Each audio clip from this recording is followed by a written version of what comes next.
I'm talking about young shakes. 502 represent. Just a change. And this for my city. Hey, I do it for my city. Dog, I don't plan on going down. If he think I'm going down, then he gone first round. For my city. Dog, I ain't never been a jumping. If he thinking I'm a jump, watch me. Hello, this is Lacy Rice of Rice Fame Group. And today, we chat with HBCU champions, episode number 9. We have head coach Glenn Caston of Xavier, University of Louisiana. His co-ed competitive cheer team won the National Association of Intercollegiate Athletics National Championship this year. So we are definitely glad to have him. And we want to congratulate you, Coach, on your national championship win. Thank you so much. And thank you for having us. We're always excited to be on another platform to really talk about the great work that our university is doing. So thank you, Mr. Lacy, for having us. Xavier Cheer and Xavier Athletics, as well as our institution, we're better for it. So thank you. Well, thank you for agreeing to come. And, right off the bat, we want to know more about you. Can you please give us your background? Absolutely. So I'm from New Orleans, Louisiana, born and raised. Spent a couple times in the country in Gloucester, Mississippi, a couple summers there. But really had a passion for the work that I currently do early on. So through college, I was coaching cheerleading. I was coaching a middle school team while I student taught at a little school called Carter G. Woodson Leadership Academy, right in the heart of New Orleans. And was really, really working with impoverished youth. I like to call them opportunity youth who just need an opportunity to do great work. And that's when I really got passionate about teaching and coaching, because those young folks needed it. They needed an outlet outside their circumstances of their community to do great work. And so from there, I went on to coach a couple high school teams in our city while also cheering at Tulane University as well. And really my goal there was to honestly get kids off the streets, to get kids off the streets, to give them hope, to give them opportunity so that they can see Black and brown cheerleaders can actually be successful. It doesn't stop where we start, and from there, my coaching career continued as I taught mathematics at high schools across our city, created national champions there as well, and then went on to really deepen the work that I've done as a school leader, as a nonprofit philanthropist. So I got out into the community, was doing community-based work, addressing food insecurity, homelessness, housing insecurities, of course, and things like that. And I really got my roots down in fundraising around that time. And then the position came at Xavier. And I thought I had hung up my coaching hat a little bit. And one of the alum called me and was like, "You would be absolutely great for this job." I was like, "Girl, I don't know about that," okay? Because I thought I was just done with coaching. And I applied for the job, and that was about 4 years ago. And when I first came here, all I can tell you is that I saw potential. I saw so much potential, not from just the cheerleading aspect, but I saw future doctors, future lawyers. And when I met the 7, because we started with 7 cheerleaders here for my tenure, I was asking them, I said, "What are you going to be? What you planning on being? What you majoring in?" And then I saw hope, right? Because they were saying, I'm bio pre-med, and they said that with pride, and they said that with dignity. And I was like, this is exactly where I want to be.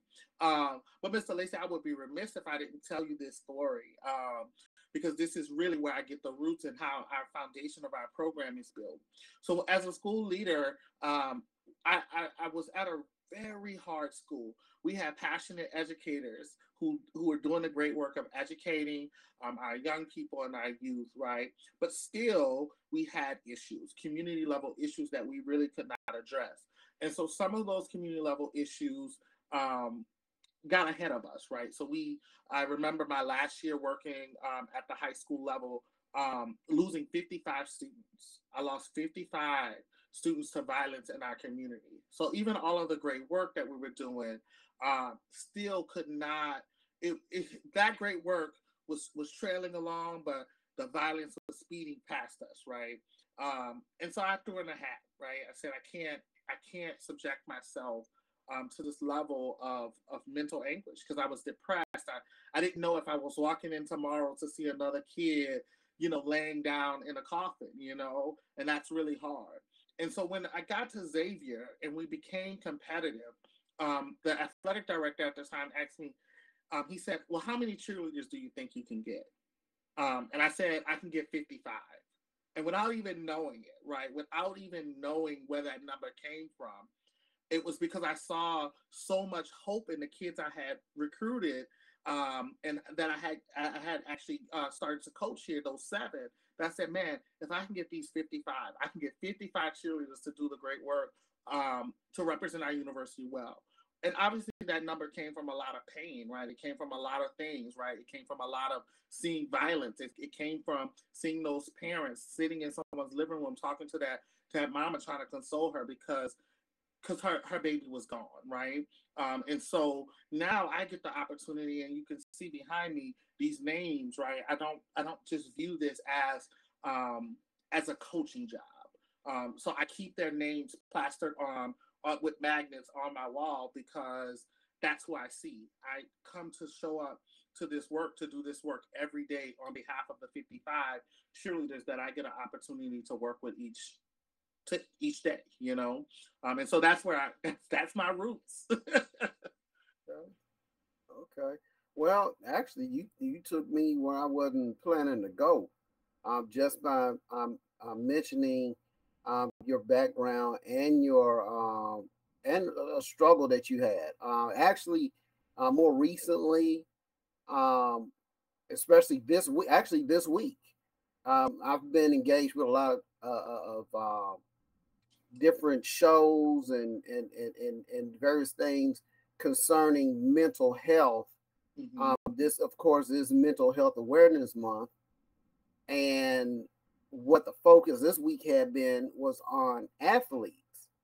I was able to book a friend of mine who is a former collegiate track and field coach. She's coaching on the high school level now. Mm-hmm. I was able to book her on Historically Black Sense. A shout out to Adrena Martin. Yes. But from there, like I said, she spoke a little bit about the mental health aspect from her end, but the show was primarily focused on athletes. And then the interview that I did, the last couple of interviews I've done, the focus have been more on athletes. Can you talk a little bit more about how you coped as a coach? Because we just don't, even with Simone Biles, who brought mental health issues in athletics to the international scene. Mm-hmm. We don't talk about coaches and what coaches go through. And I'm a former coach myself. Mm-hmm. So, but I've seen a lot more recently than I have in prior years. I left the coaching profession in 2015. So can you talk more about how you cope? Yeah, well, I think sometimes, and I certainly don't want to throw digs at anybody, but sometimes people can see these students as numbers, and sometimes that's dehumanizing. So I don't want to see it as a number. I want to see them as a person, right? And I think that's how you produce national champions, is you see each individual as the person, right? Each person is bringing some level of gift to your program, and certainly acknowledging those gifts are super, super important to building a strong program. But if you're going to see them as people, then what you got to know is that with people come feelings. Humans, we have feelings, right? And so as a coach, if a student is not successful, whether it's academically, whether it's, they're going through some personal issues, right? We've had students to lose their parents with me, right? I can't be a good coach if I can't feel with them, right? I'm not saying that feelings should control, or you should allow feelings to overly compensate for what the work, but certainly you have to feel, right? So I'm a firm believer that if I can coach you, I can cry with you, uh, and I can love you, and I can hug you, and I can be there for you, um, and also I can have tough love for you, right? Because that's part of coaching. So I have my high expectations isn't because I want to win. My high expectations is going to be driven because I want this student to be successful. And I know that by holding these students to these high expectations, then essentially what's going to happen is they're going to be productive adults, and then they're going to go and change the world. Our mission here at Xavier is really centered on creating a more just and sustainable society, right? Creating a more just and humane society for all, right? And so I have to be able to feel comfortable that the work that they're learning from me, whether it's at cheer practice or whether it's with the Office of Social Justice and Inclusion, where we're doing programming work or student affairs or academic affairs, what we prepared you to do is to go out into the world to really tackle these high level issues. And I have to be able to feel, right? If I'm going to be just, I have to bring my feelings to that. I have to see you as a human, right? There was a lot of nonprofit when I was in the nonprofit sector about who do we accept as volunteers, right? So I was dealing with an institution that was working to address food insecurity. And so if you thought that you had done the great work because you served mashed potatoes and some canned beans, right? While that isn't part of the work, that's not a part of the work, right? And so we would censor those volunteers about if they had these high level problems, like at their forefront of knowing what was their real issues, right? Homelessness is not just caused because someone doesn't want to work, right? There's mental health illnesses, there's veterans, right? Veterans are like high levels of to being homeless or food insecure. So you have to have that high level analysis. And I think good coaches, the ones who are going to win, right? Because kids are going to perform for you because they know that you love them and you care for them. So those coaches who get to that level, that's how you become a national champion. Sorry. No, you're good. No, you're good. Perfect. So how long has the NAIA had national championship in cheer? Because normally, especially when you're looking at larger NCAA programs, most of their competitions, it seems, are done through UCA or one of the independent organizations. Right. And so I have to acknowledge the work that the NAIA has done because I think that they've really been a game changer, right? So the NAIA is the first higher ed institution to regulate cheerleading. And for good reasons, right? Part of that is definitely I can see has been done in equity, in the vein of equity, to creating equitable resources for cheer athletes, right? So ensuring that scholarships match, right, those counterparts for football or basketball. So we have governing rules. And so it's been a short 7 years, I believe, 7 or 8 years. I don't really know the time marker, but it's around that time that this has been here. But competitive cheerleading has always been here. The competitive cheerleading, this isn't new. We were doing competitive cheer in the 80s, you know. So this isn't new. It's just out of a vein of creating an equitable sport with regulations and with rules. The other thing that I'm very happy to be a part of with the NAIA is that NAIA regulates eligibility. So just like our football players and our basketball players, they must be eligible through the NAIA. Our cheerleaders must be, and our dancers must be eligible. So they're following those academic requirements, moving toward the progression of graduation, just as other sports are, right? We have sports motions. Coaches are fighting, obviously, for the polls. The other thing I do also like is that we have an official season. With the other independent organizations that you mentioned, there's typically one competition and that's it. So our cheerleaders see a full season. They start their season in January, some in December. We won't ever start in December because it's too hot out here to be doing all that in August to get ready. But some programs do start in December, but our season is really January, February. We go to postseason. So in order to qualify for the nationals, you have to win your regions or you have to be voted in with an at-large berth bid, right? To get into that. And so we go to the national championship, and it's just like those other national championships. And so for the NAIA to really be the mile marker for cheerleading, I think it's essential and it's awesome because our students they know that they're athletes, and sometimes I think that cheerleaders can be regulated to being, you're just a spirit squad right now. No, like our cheerleaders are training hard. My girls and guys are lifting weights. They're running. They're getting their physicals. They're subjected to drug tests and substance abuse tests. They getting those grades up. They understand the bigger picture, right? And that's what I absolutely love about being a part of the NAIA. Okay. Well, how many scholarships are you allowed in the NAIA, and how many cheerleaders are you allowed to have in competition? So right now we get 11 full scholarships as defined by the NAIA. So that 11, the way that it works for anybody who's not sure, is the 11 times the full cost of attendance. And that gives you the amount of money that you have for scholarships. Now, every school has its limitations, right? I'm fortunate enough to be here. They allow me the limits that the NAIA allows for us. And so with that being said, the NAIA has defined full exemptions, half exemption, and things like that. So that also works in my benefit because we have strong academic students here. And so full exemption, if you have a certain GPA, then you could be a full exemption, which means that your money doesn't count.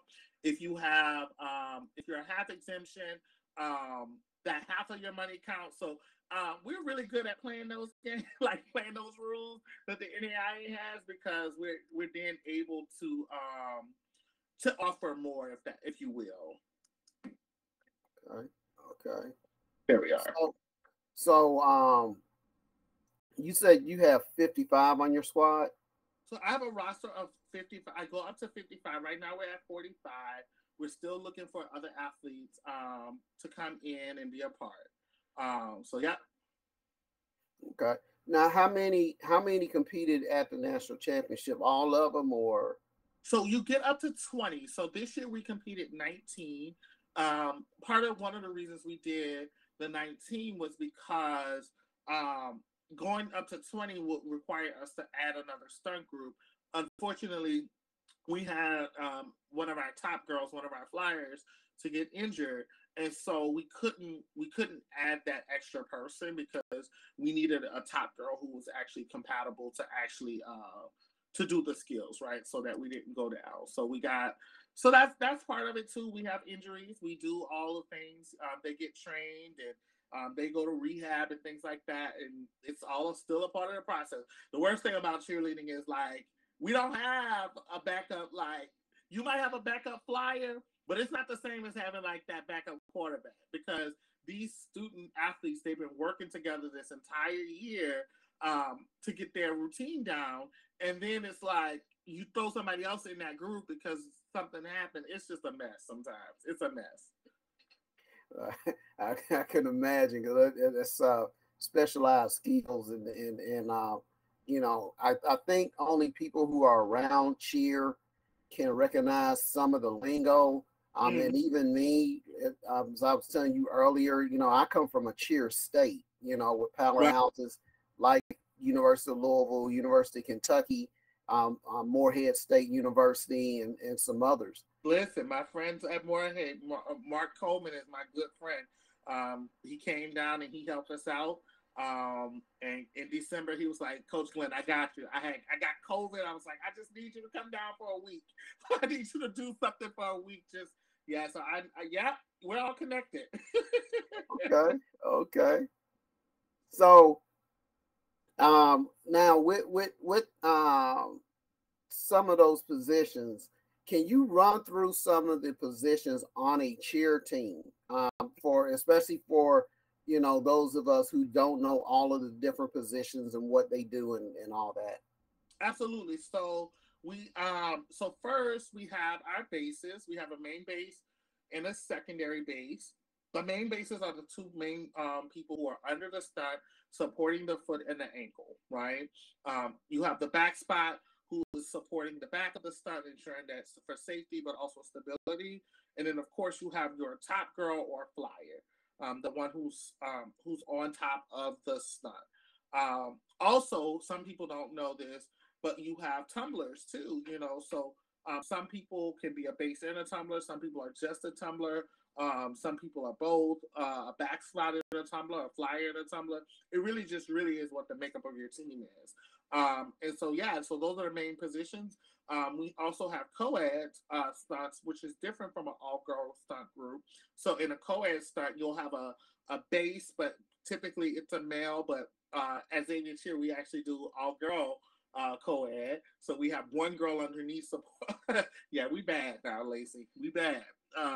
So we'll put all girl a girl under a stunt, and she's doing a co-ed stunt because she has that skill. So yeah, and that's really mainly what we have. We do have other positions such as mid-level flyers.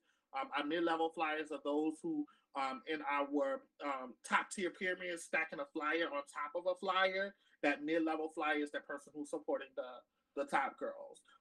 And so multiple positions, and when we're choreographing for a routine, sometimes they don't even know that they're in that position until I'm like, listen, you got to be the mid-level flyer, honey, because we don't have no more. Okay, so I need you to be the mid-level flyer. And so we try people out. We make sure that they can work. It works with our score sheet and scoring rubric, and that's how we move forward.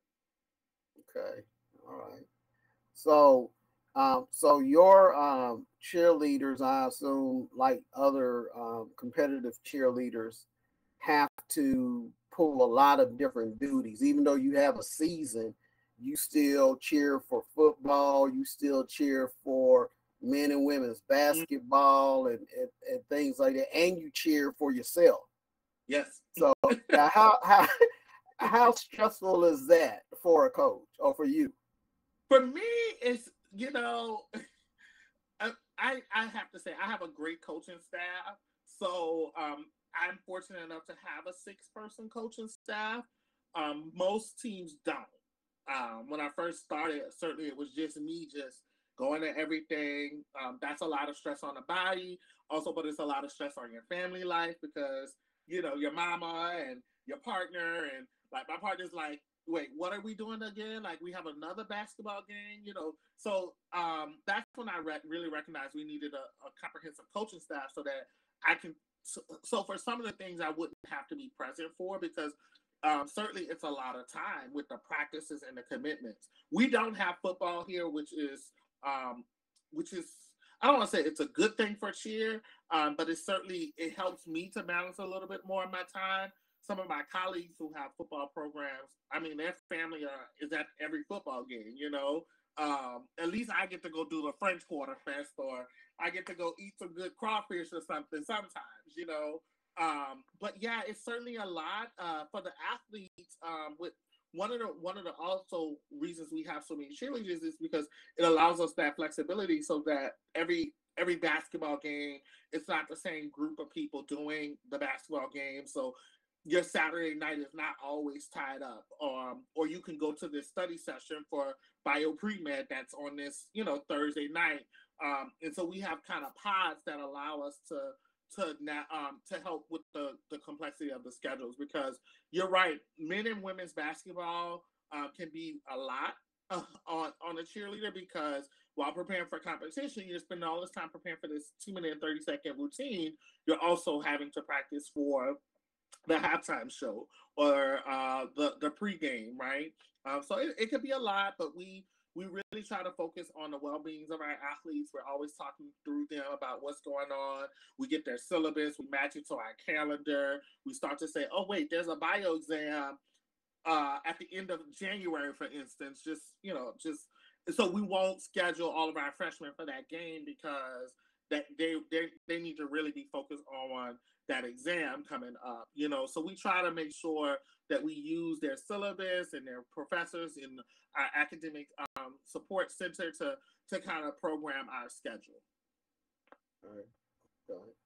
So another thing that I noticed, and my alma mater, my undergrad alma mater is Kentucky State University. Mm-hmm.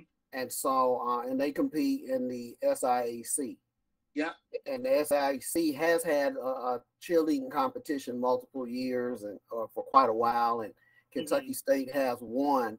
I know they transitioned though a few years ago because they were primarily known as a stomp and shout squad, and now, but actually, someone who was at Southern, Dr. Brown, became president, and he brought in Tim Queen, who became the cheer coach, and they gave Tim Queen what none of the other cheer coaches or advisors had in the past, resources like you were talking about. And it did result in a big change. He had 3 different cheer squads, competition and everything. Every chance he got, he showed his cheer team off, including a preseason game against University of Kentucky during halftime. I think this was probably the first time that ever happened. Kentucky State's cheer squad was able to perform at halftime at a University of Kentucky game. Yeah.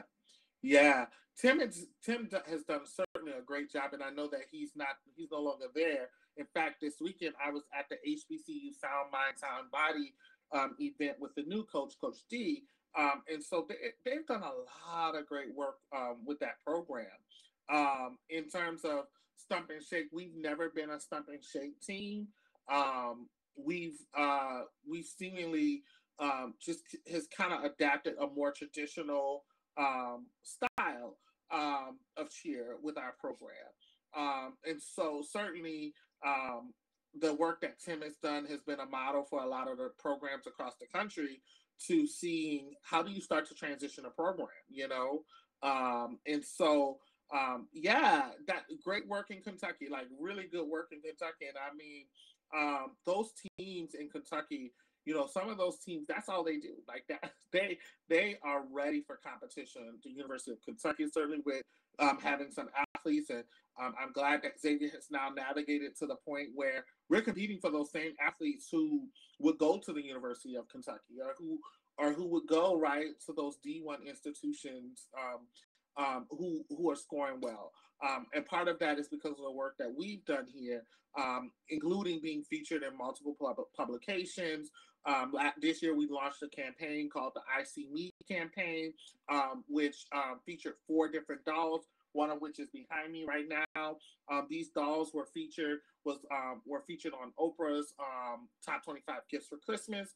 And so that this notoriety around the country has now allowed us to start to transition to really thinking through what kind of athlete we're getting, right?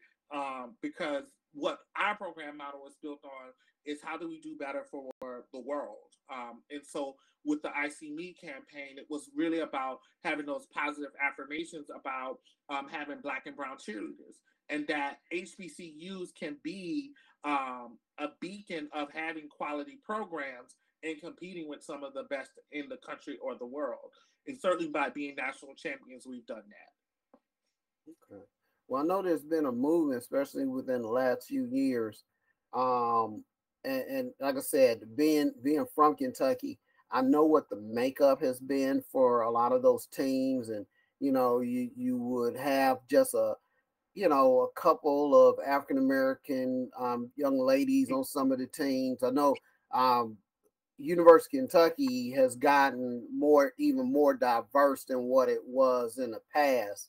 One of my close friends who now works at Kentucky State University, she graduated back in the 90s from University of Kentucky. And I think remembering seeing her on television. I think it might have been her and one other person on the national championship team for University of Kentucky. Yeah. But now I see, African American young men, or I'm just going to say black young men, because I don't know if they're from the United States or Africa or where they might be from. They have black young men, black young women, a lot more. And I also noticed on Instagram, I think the group is Brown Girls Cheer or Black Girls Cheer. Black Girls Cheer, yeah, with Sharita, yeah. So me and Sharita are really good friends, and certainly the work that Sharita has done to transform the image of Black and brown cheerleaders is absolutely remarkable.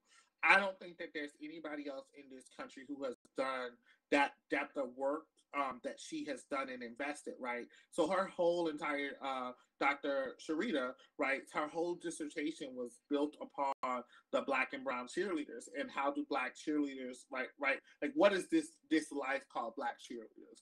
And certainly what her research has done in her work, her experiential learning work has done, has allowed us to break some of those big barriers, such as there was a lot of stigma on Black and brown flyers going in the air, and she certainly has helped to destigmatize and those things about Black bodies shouldn't be flying in the air in college, or that stigma of what hair should look like.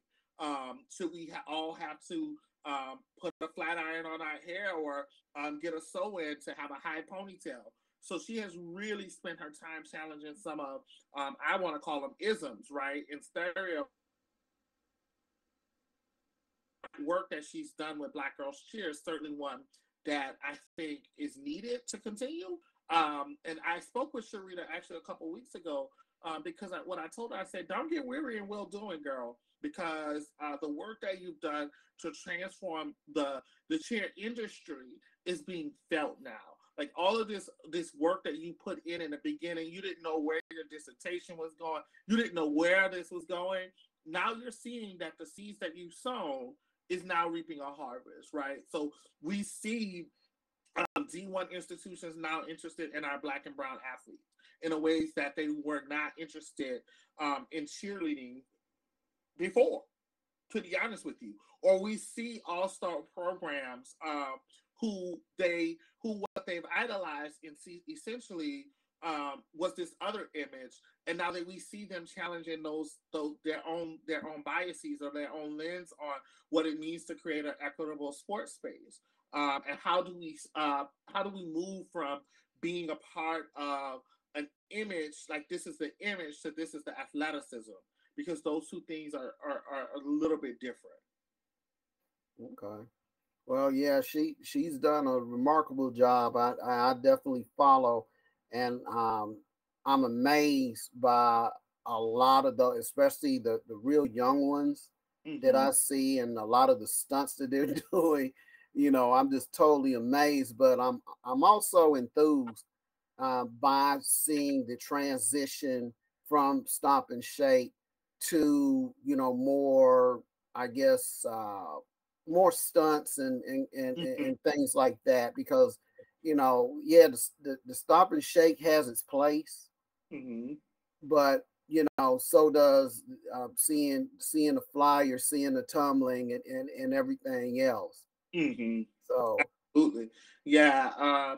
And something I did learn, I don't know a lot about Stomp and Shake because I'm in the South and that's not what we really do here, I know that there's a lot of East Coast teams that have sort of shifted that way. Is that some of those programs also stunt, some of them also tumble. That's not exclusive. Like it's not that I've learned this right through the work of Sharita, like on Black Girls Cheer, right? Because I would be my lens on what Stomp and Shake would be like, oh, that's what they do. There is no other component, and so I'm just happy to be in that space to learn more about the culture of those programs and actually where they come from, right? So a lot of that Stomp and Shake culture was specifically coming out of a response to creating a Black culture within cheer.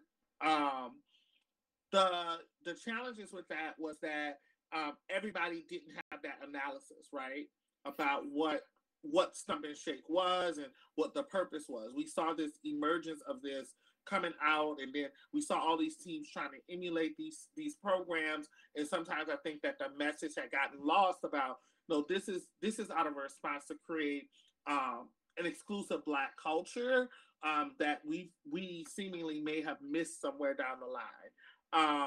And but every program is not that, right? And I think that that's one of the things that I've sort of had to wrestle with, because it's like every program will not be a Stump and Shake program, but that doesn't mean that you're not truly Black, if that makes sense, right? That just means that we just have a different style, we have a different approach to cheerleading, and it's neither one is right or wrong, in my opinion. But there is, right there, there's a difference. There's a distinct difference. And what I'm learning is that those athletes who invested a lot of time in the tumbling and the stunting aspects will be more drawn to my program versus like one of those programs who there are programs, high school programs and gyms that have dedicated themselves to the Stump and Shake model. That's a school for them. And so I like to think about it from a perspective is there's always a school for everybody, but every school is not a good fit for everybody, if that makes sense. No, I mean it perfectly makes sense. Like I said, I'm going to reference back to my alma mater.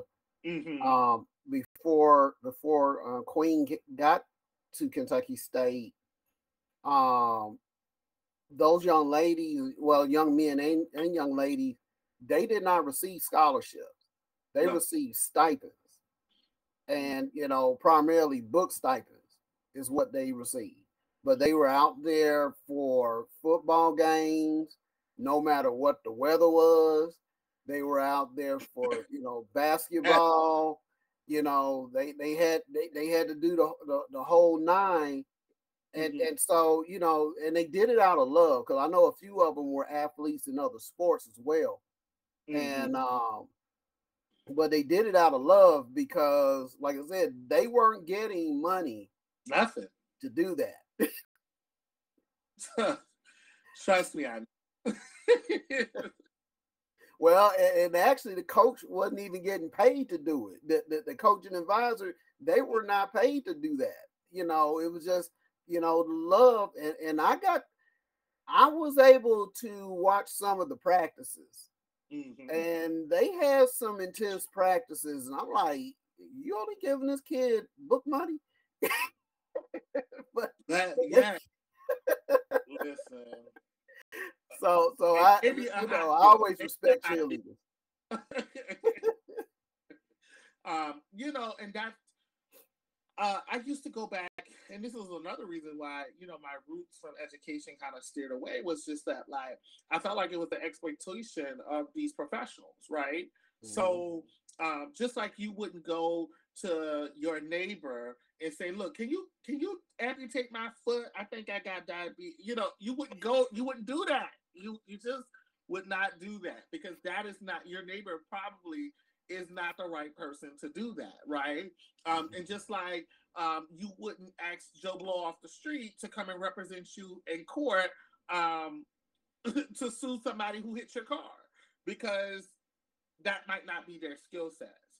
Well, cheerleading and coaching and teaching and education should be viewed the same way, right? We are professionals. Coaches are professionals. This cheerleading profession, this cheerleading skill set, everybody does not possess that. You can't go get Joe Blow off the street to teach a cheerleader how to do a basket toss.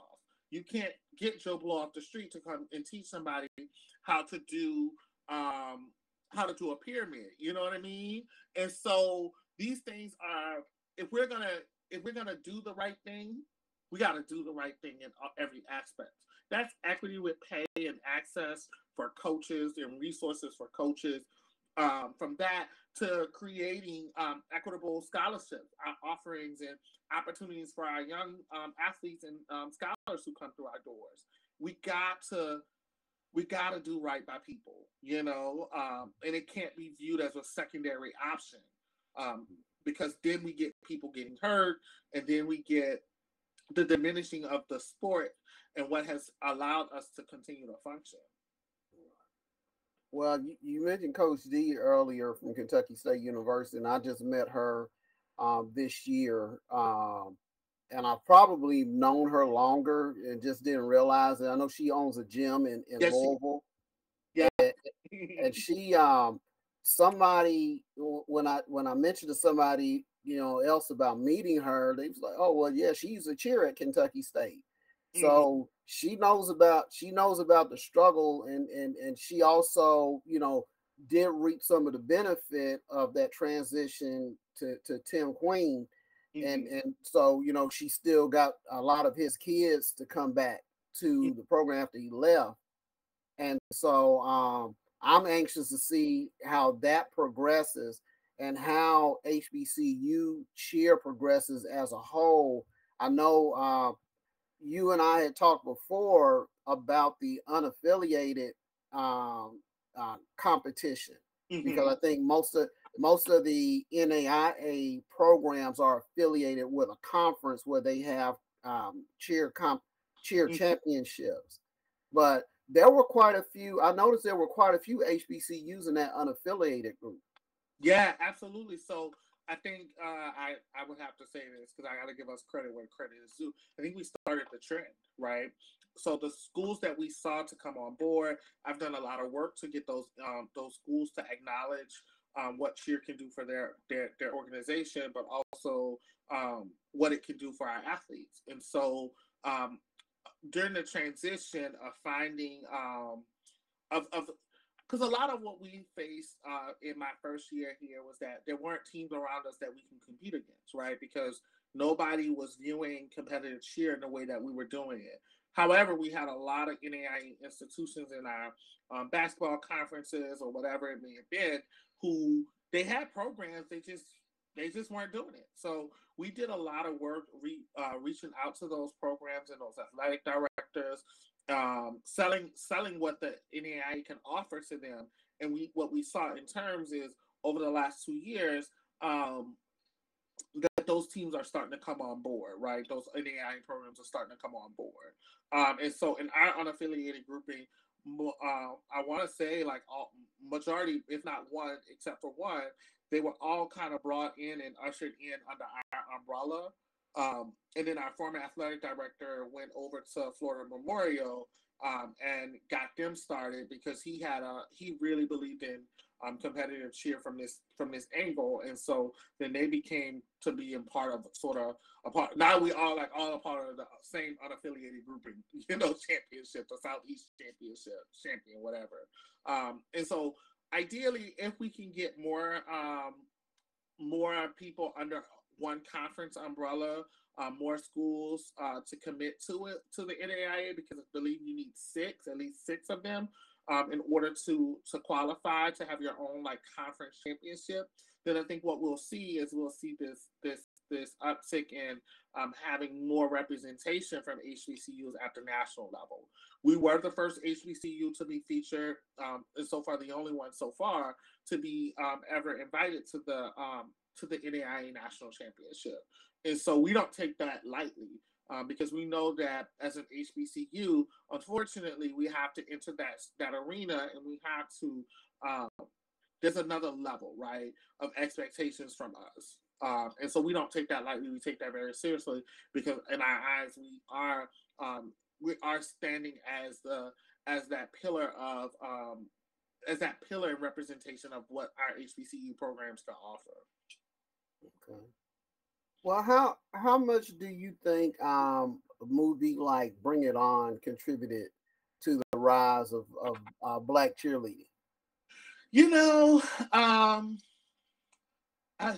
I have my likes and dislikes of that. I think that Bring It On essentially told a story of a lot of programs, right?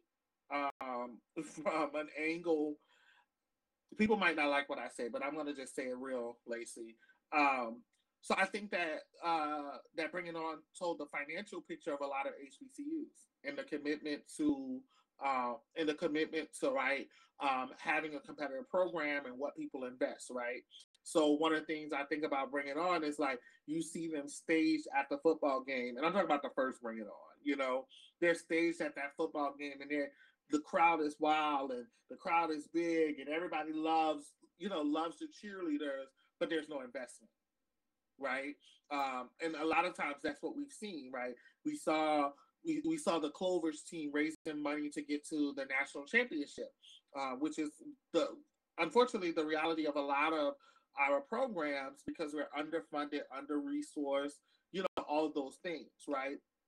But then also the part that I think that people don't like, that I will say is that while that is the reality, the other reality is true. So we saw the cultural misappropriation of the other team taking, right, some of the choreography, right, from the Clovers and selling it as their own. So we do see that in the industry, right? We see this usurp of knowledge, or this knowledge being actually taken, right, and stolen and sold as their own.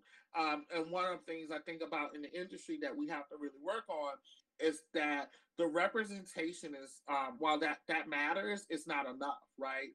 I want people in the industry to really invest in our programs. So in the same ways, right, that that Clemson or these other programs can be in the cheer magazines, should be the same ways that our HBCU should be in these fashion magazines. We're spending the same amount of money. We're doing the same thing. Where in some ways our money is a little bit more more valuable to us because we've had to raise the money. We've had to go get the resources with a lack of. We've had to be innovative in our philanthropy approach. We've had to, these other things that have happened. We can't ignore them, but then we don't get treated right in the industry. And when we do challenge these norms from an HBCU perspective, sometimes we're met with resistance. We're met with resistance that you should be grateful to be here, kind of that perspective or that attitude. But we're athletes.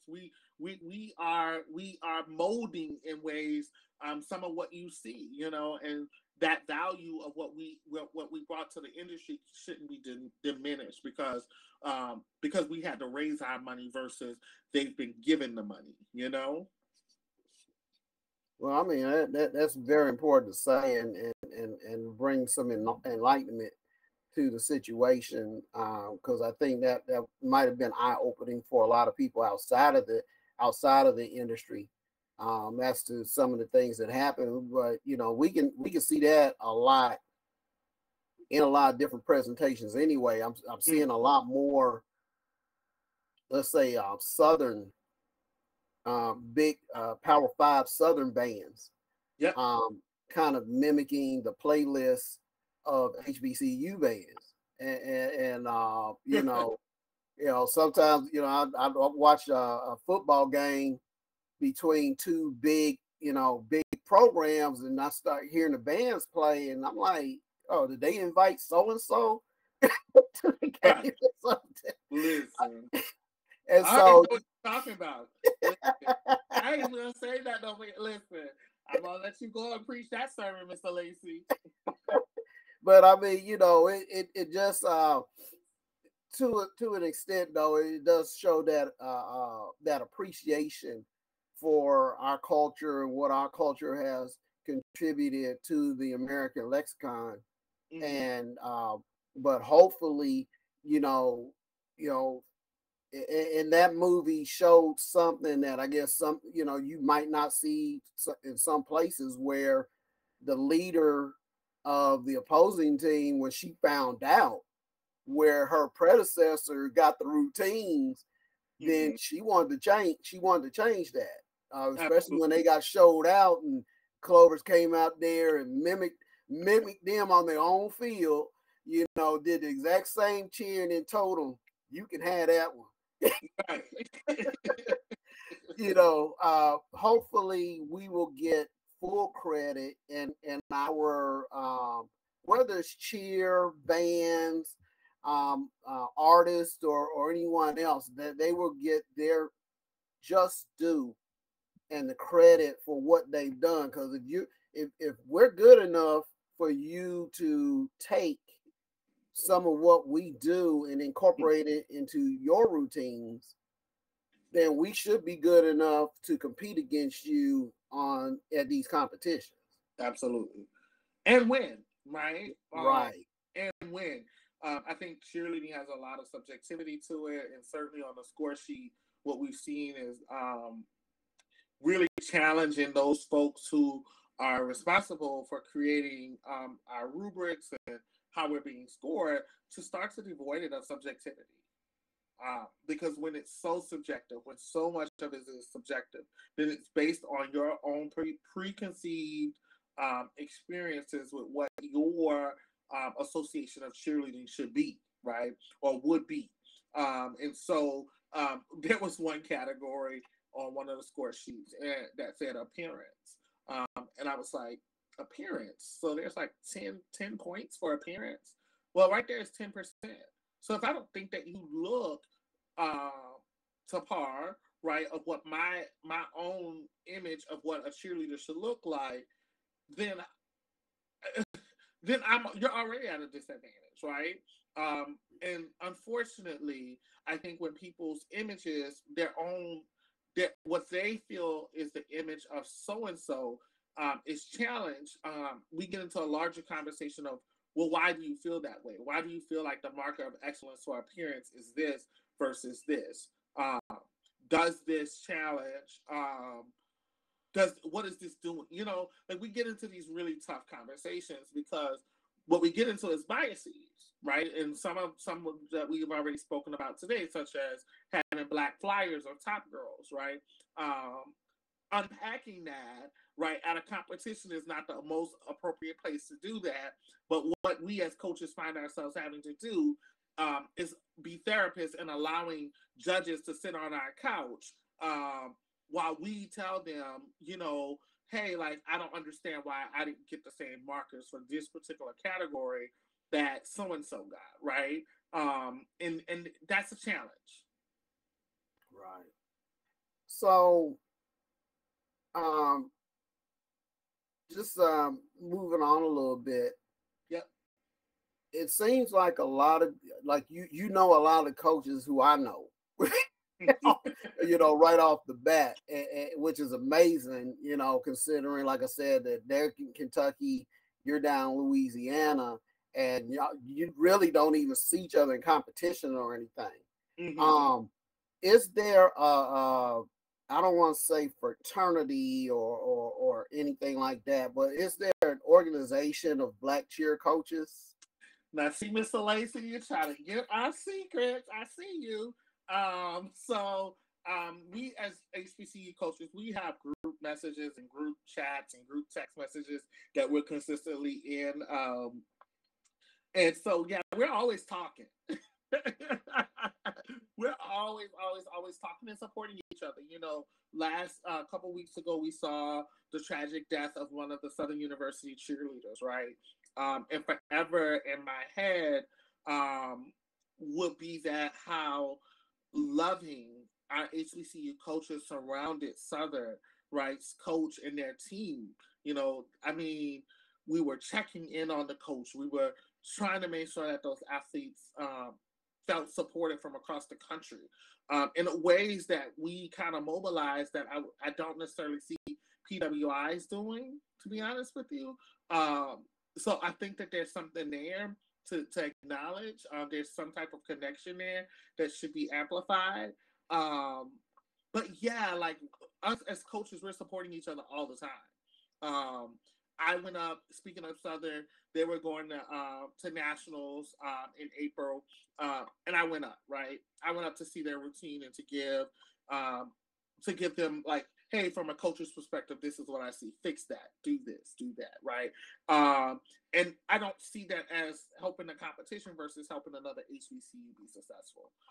In terms of Florida Memorial's coach, Judge Ayanna Harris, she's my good friend, you know. anytime she's calling me, she's like, Glenn, I just don't understand this rule. Can you explain how it's been applied? I'm like, yeah, here it is, or she's my thought partner. I'm like, girl, can you tell me, what do you think this is? Like, and she'll tell me, like, this is what I think, or Talladega's coach, for instance, Ashley, my good friend, she's a brand new college coach in the NAIA, and I sat down with her to help her flush out her schedule. Like, hey, why don't you do this? Why don't you do that? Here's where you have to go. Don't be afraid to do this, or Dillard, right? I sat with Dillard's coach at a coffee shop to help her out to flush out, what does eligibility look like. And so there's all these interactions and these exchanges, because I think what we're all going into it with is a lens of, we want to, like, iron sharpens iron, right? And so we're going to continue to sharpen each other's iron. And in turn, we're going to grow as a coalition of HBCUs in the sport. So yeah, we talk all the time.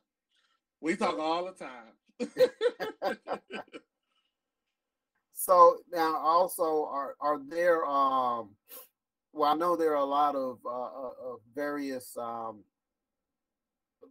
guess I don't want to say black schools, but predominantly black schools, especially in your area. I'm not going to name any of the high schools, because I don't want to leave anybody out either. Absolutely. But do they serve like as your feeder schools, or are you connected, even further out, like on a national level? So in terms right now of our recruitment structure, we have I call it tentacles. We have them all across the country. So I know coaches in Detroit. I know coaches in Miami, or I know coaches all across the country who I specifically recruit from. So that we know that we're getting some of the best athletes across the world, a spread of athletes. But I would be remiss if I didn't say this, that part of my work, as part of my ongoing work, so I've established a nonprofit with a partner of mine, Todd Becknell, called Spiriting for a Cause.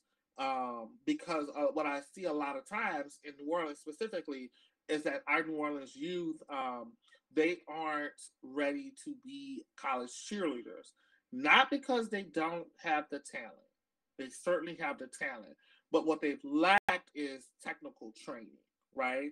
And so Spiriting for a Cause is going to help address those issues in the upcoming year, about exposing young cheerleaders to continue formal technical training, so that they're refining their skills. And so when they get to this level, their junior, senior year in high school, and they're trying to get a cheer scholarship, that opportunity is there for them because they've refined their skills. When I have to tell a kid no, that I can't accept them on my program, it breaks my heart. It breaks my heart because, again, I see those 55 students who in my day, I lost tragically to violence. I see that I told somebody, no, this is, I'm not giving you an opportunity, which can be debatable. I know that lens can be adapted from a different angle, specifically to an angle of maybe there's another program for them. But also, I feel that conviction because I want to make opportunity for every student. Unfortunately, I have a certain amount of scholarships. I have a certain amount of resources that I have to be confined to, not because, there's just only so much money. There's only so much scholarships. And so I also have to make the best choices for my program.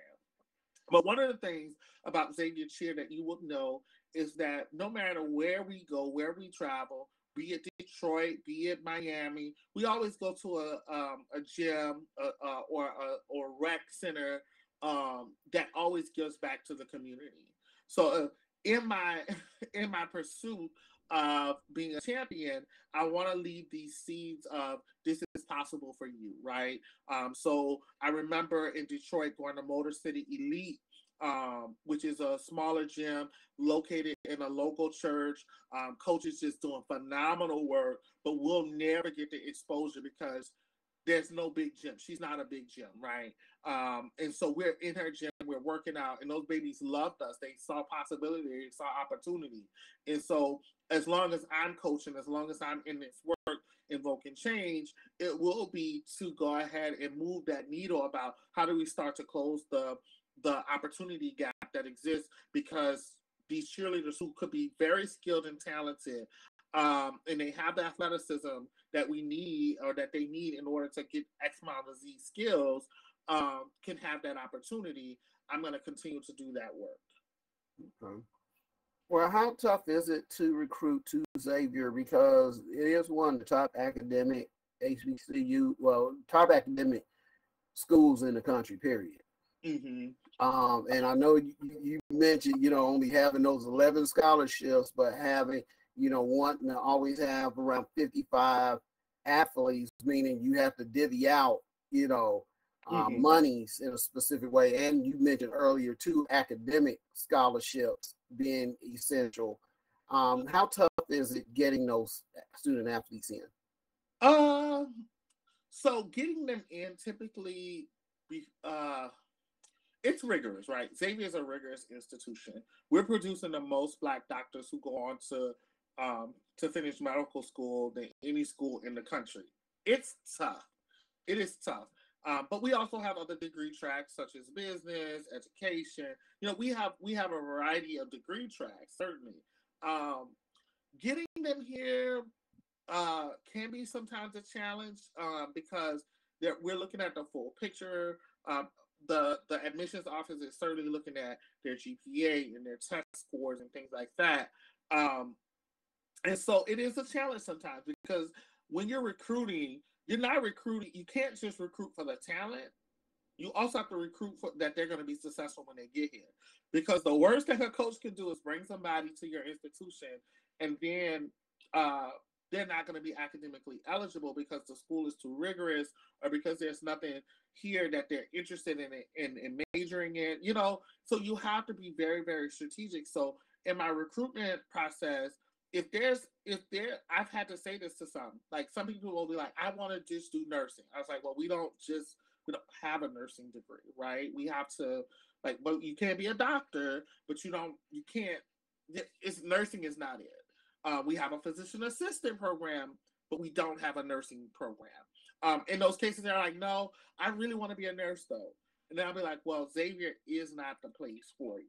Does that make sense? Because you got to be honest too. So if you're sold on you're gonna get this bachelor's in nursing, then we don't have that program. Now hopefully we get it, and hopefully we get more degree tracks here. We certainly have a ton of them, but nursing is just not one of them. So we have to be strategic in that too, because I don't want to get somebody here who they're doing something that they don't want to do just because they want to cheer. There's another school that you can do that at. Specifically, if you want to be a nurse, you should go to Dillard. They have a wonderful program. And so that's what I think about. I know all coaches would not think about it like that. But also here at Xavier, the other thing is that it's rigorous. It is a rigorous school. So our cheerleaders are doing 12 hours of study hall a week, so that they're keeping up with their studies. I'm reviewing grades. Our coaches are reviewing grades. Everybody's talking. There's a lot of that going on. And that's a bulk of the job, actually. That's about 35-40% of our job is making sure that the students are programmed for their courses, making sure they're going to study hall, making sure that we have pods in our groups, in our program, where those who are on similar degree tracks will be paired together while we're on a bus or a plane or something, so that they're able to get their studies done. We try to make sure that professors know their travel schedule, and that they understand what they're getting into. So that's a lot of work on the front end, because their first job here is to be a student athlete, a student, right? That student part is first. Their first job is to be a student. And eligibility is hard. Once you're off that eligibility track, it's hard to get you back. Okay. So can you talk a little bit more about some of the academic programs there? Absolutely. So there's a whole list of them. So we have our business programs. We have a substantial amount of students who are doing accounting. We have chemistry. There's math. There's certainly all of the sciences. Can top our pharmacy program or our medical science piece. So we also have our physician assistant program. We have sociology, psychology.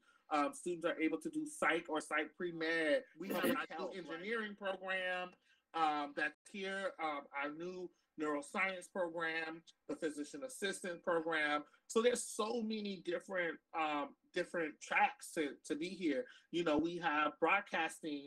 So one of our cheerleaders, she's doing broadcasting work. She wants to be a newscaster. I'm like, oh, go ahead, girl. You know, like, I see you on the news one day, but don't forget Coach Glenn.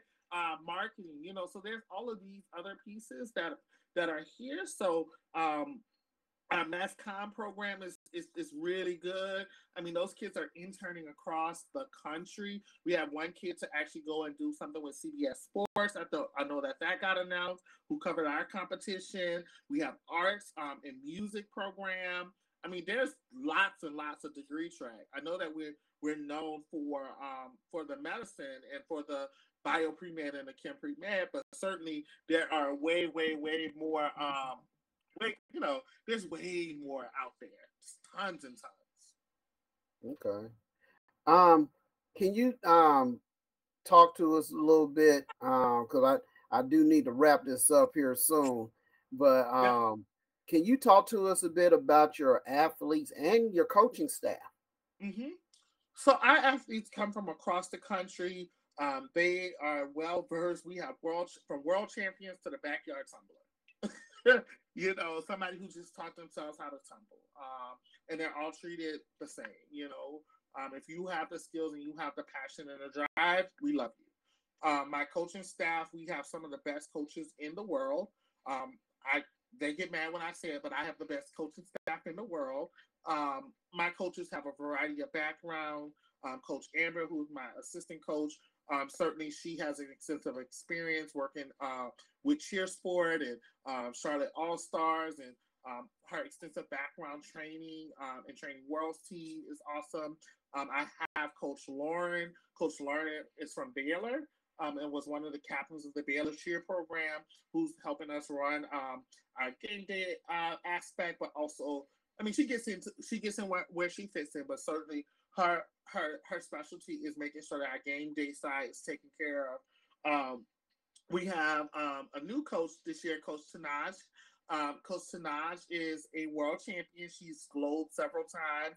She is coaching at one of the best cheer gyms in the world. She has been on multiple teams, have won multiple national titles, and so I'm excited to have her here. Then we have Coach Ariel, who's coming in, and Coach Alexis. So Coach Alexis is also she's working with the LHSAA, the Louisiana High School Athletic Association. That's her full-time job. So she's going to help bring in a lot of the event management and rules, and really getting us well versed in the NAIA specialty. And today is actually our first coaching bodies meeting to kind of, so that I'm able to divvy up their things. So if they're looking at don't look yet, because I'll be talking to them about it. But yeah, so we have a well-versed. We have a director of cheerleading operations, NAIA Moore, who oversees all of our travel, all of our hotel stays, competition registration things. She's scheduling meetings, making sure that scholarship stuff is on the books. And then also the thing that you would be interested in knowing is that we have multiple leadership tracks within our program. So we have a recruitment chairwoman, Chase Hubbard, who's done a wonderful job. She's a student, but certainly she has overseen our recruitment strategy and really has allowed us to expand our territory from across the country, from being regional to certainly being national. So connecting with different coaches and gyms from across the country so that we have an avenue to actually get into those gyms. She's just been remarkable, creating collateral, connecting with those athletes, really working with Ya, who's one of our team captains, to have virtual tours and tell them about the program offerings. Yeah, right. So we have all of that going on. And then we have captains who are specifically responsible for certain things. So our head captain, Teddy, is certainly that person who's like mobilizing the team. Her house is right across the street from my office. That's crazy, huh? So I'm like, Teddy, is one of them days, girl. I'm coming to the porch. Just like I'm sitting on the porch. I'm bringing me an egg roll. So yeah, but so we have such a variety of people working with our program. Coach Lamar comes in. He's our choreographer and a huge choreographer for across the country. He has choreographed for more than 100 gyms in the country. And so we have a remarkable staff. Well, I know I would be remiss if I didn't mention and thank Mr. Ed Cassier for hooking us up. Mm-hmm. And also that team at Xavier University, Louisiana News. And I'll let you talk more about them too. I'll let you mention them. Listen, that's my PR folks. So they make sure we're right. All our coverage, LaChance and Reggie, certainly they've been instrumental in how we sort of navigate. And I have to mention, Mr. Lacy, I have to mention our Vice President of Student Affairs, Mr. Curtis Wright, who saw this as a potential. This was his baby. Xavier Cheer was his baby. He travels every single competition with us. I mean, if he's on a board meeting, he's like, Glenn, can you tell them, can we compete at 2:15 instead of 2 o'clock? I should be wrapping up that meeting right then, so he's there. He's at every competition and supporting them along the way. And then our Assistant Vice President of Student Affairs, Carrie Alexander, who's also our Chief Inclusion Officer, who I call her the mama of the bunch because she's like making sure like they have their resources. She's that loving person. She's wrapping them around with love. Tough love too sometimes, honey. She be getting them together. So our institution, our president, right? He don't know nothing about any cheer terms, none of that. He can't tell you the difference between a cartwheel or a toe touch, but he will clap when it look good. He will clap when it look good. And so our administration is really supportive of cheer. VP Patrice Mercadale Bell, who has been instrumental as well as getting the marketing and the branding out. I mean, homegirl will send you like, that's not the right color yellow. Like she want to make sure that goal is right up there. And she's like, nope, that's not it. That's not it. And I don't know how she knows, but she knows. So we have a well-versed, I think that our community, they surround the Xavier cheerleaders with love. And that's what makes it work. It's a village. Shamel Christie, our director of housing, she'll call me, listen, come get your boy. Come get him. He over here, come get him. Like, or, from whatever it may be, certainly we're all thought partners in this. And I certainly rely, I'm in a position of head coach, but I certainly rely on my staff, my administration, to really support and guide, because I'm not the all be all. I'm just trying to be a little spot in the crescent bin and making sure that these kids get what they rightfully deserve, which is an education. Right. Well, I mean, that is what it comes down to, especially for national championship coaches, is their support staff, because Nick Saban doesn't do all the coaching by himself. Absolutely. Same thing with Bobby Knight when he was winning. I mean, you didn't really hear about his assistant coaches, but you knew, that they were back there working, or Coach Shesky over at Duke, nobody does it by themselves. And so it's great that you have that great support system there, and that Xavier has invested in your program, because that's not seen, and you kind of mentioned it a couple times, that's not seen across the landscape. And so, and not just at HBCUs, even at PWIs. Absolutely. Yep. So, absolutely. They take it here serious. And my AD, he's serious, honey. Him and his wife, they're always at everything, baby. I'm telling you, like, they take it seriously. Like, they know, but it's also the coach's perspective too, because I think there has been certainly an expectation of quality and excellence, right, for our program. And so if I didn't have that quality and excellence, I think it would not permeate to everybody else. And that's with everything that we do, right? That's with the academics, right? Like me going back and forth, like, no, this schedule not gonna work for this baby. Like, let's try something else. Like, let's do this. Hey, can we get her and Kim this chemistry? We need to really talk about this, from who's tutoring, or, you know, all of these things are so important, because essentially, when these parents entrust their babies with me, they're saying, are you going to take care of my baby? And I got to remember that 55 is so important. I don't take it lightly, because I'm thinking about those 55 who somewhere down the line, the world failed. Right. Well, Coach, we do need to wrap it up. And, you know, I really enjoyed this conversation. Thanks.